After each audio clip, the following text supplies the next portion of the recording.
Perkenalkan, saya Muhammad Edric Furjatullah. Di sini saya sebagai ketua tim dari tim Hajat ya. Tim hoki Arda, Jason, Andi, Dennis ya. Kali ini saya akan membuka materi presentasi tentang review bisnis e-fishery ya, yaitu perusahaan IoT buatan anak negeri asalnya dari Bandung yang mendunia, dan juga bagaimana seluk-beluk mereka bisa berkembang pesat ya, dari yang awalnya lulusan ITB sampai jadi terkemuka dan masuk ke berita mancanegara. Oke. Jadi e-fishery adalah perusahaan teknologi asal Bandung yang berfokus pada solusi aquaculture berbasis teknologi IoT ya dan big data. Jadi e-fishery ini membuat salah satunya produk untuk penyebaran pakan otomatis dengan kontrol dari internet ya, atau IoT. Nah, selain itu e-fishery juga membuat aplikasi untuk pemodalan dan juga pendistribusian hasil panen. Tentunya ini bisa meningkatkan produktivitas para peternak dan juga pembudidaya ikan apapun aquaculture lainnya seperti udang dan tambak-tambak lainnya. Nah, di sini e-fishery itu menawarkan produk-produk yang berkelanjutan seperti pertama yaitu perangkat pintar e-feeder, yaitu perangkat yang bisa memberi makan otomatis buat tambak ataupun kolam-kolam ikan. Kemudian ada juga aplikasi e-fishery fund, yaitu bentuk pemodalan kepada para pengusaha, kepada para pembibit ikan untuk menjalankan usaha mereka. Dan di e-fishery fund itu ada program yang namanya tuh kabayan ya. Jadi bisa dapat dulu, belinya nanti kalau udah panen. Nah, tentunya itu sangat-sangat inovatif ya. Terus yang terakhir itu ada e-fishery fresh ya, yaitu platform distribusi hasil panen. Jadi gampangnya e-fishery fresh itu untuk bisa mendistribusikan hasil panen, jadi bisa dijual langsung ke pasar tanpa melalui calok ataupun tengkulak.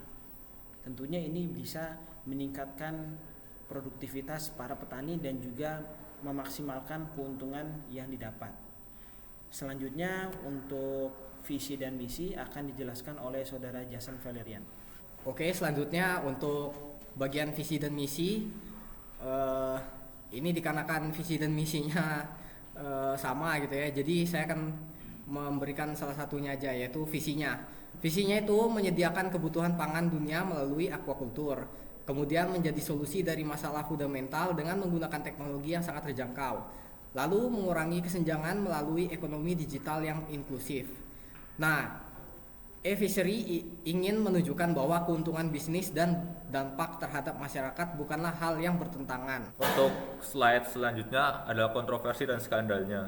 E-fishery itu terjerat dengan skandal-skandal yang sudah berlangsung sejak tahun 2018 ya. Di sini dia sudah memalsukan dokumen voice contract sejak tahun 2018. Lalu penggelembungan aset dari untuk penggelembungan aset, di mana dia mengakui pada investor dia punya 400.000 alat pakan, sedangkan aslinya hanya 24.000, dan penggelembungan pendapatan, di mana dari Januari hingga September 2024 mereka mengaku mendapatkan 12,3 triliun, sedangkan angka sebenarnya hanyalah 2,6 triliun.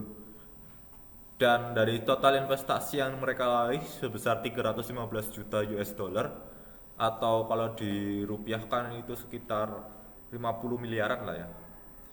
Nah, itu tersisa tinggal 50 juta US dollar.